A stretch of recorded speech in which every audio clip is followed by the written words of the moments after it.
Ah, the alpha male. Strong, dominating, even domineering. The headstrong, take-charge guy who says, it's my way or the highway. Then you've got the beta male. It's good that we have beta males, because if all we had were alphas, they'd stand in a room and bark at each other forever and nothing would get done. Still, betas have a reputation for being embarrassingly submissive. But these are not the only two categories. There are two that don't get talked about much, the omegas and the sigmas. These are similar.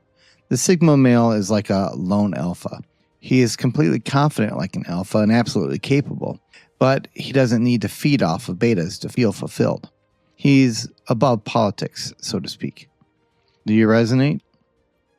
But then, the omegas. The omega hardly gets talked about by anyone. Very similar to the sigmas, but with a couple of differences. They are also intelligent, driven, and self-reliant, but whereas the sigmas get warm and fuzzy about being above hierarchies, the omegas, well, they just don't even give a shit. They're completely indifferent to them. They are not interested in lording themselves over the betas or one-upping the alphas. They just don't care. The omega has nothing to prove to no one. The omega just wants to be left alone. And the thing that pisses them off the most is that no one will leave them alone.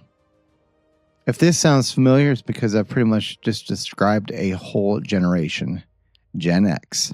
While the boomers and the millennials are in a pissing match, Gen X continues on its own merry way, minding its own business, and wishing everyone else would do the same. Gen X doesn't want to be involved. But to be honest, nobody else should want Gen X to get involved either.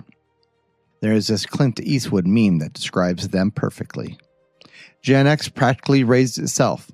It was the latchkey generation.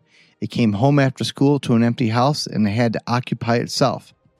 Today's generations can't comprehend what that means. We only had 3 channels on the television, so no screens, no computers, no iPhones, no tablets. Maybe G.I. Joe or the Smurfs on the TV for an hour, but after that, nothing but the great outdoors to keep us busy. We grew up on Atari and the Oregon Trail, but the dopamine rush doesn't compare to today's third-person shooters. We watched tech grow right in front of our eyes. In fact, some of us are responsible for building it, but we are not slaves to it. We were disillusioned quickly by politics. Think Clinton and his blue dress. A stupid Gulf War that we foolishly left unfinished. I'm talking about the first one, folks. A national debt that keeps going up no matter what party holds the government. The takeaway is that the omegas, Gen Xers, are getting closer and closer to that moment where they're going to have to get off the porch. And no one wants that. No one. Not even them. Now, of course, there are omegas and some sigmas sprinkled everywhere throughout all the generations, and it's not just men, of course. Plenty of women, too. I'll have another name for us. Philosopher Kings.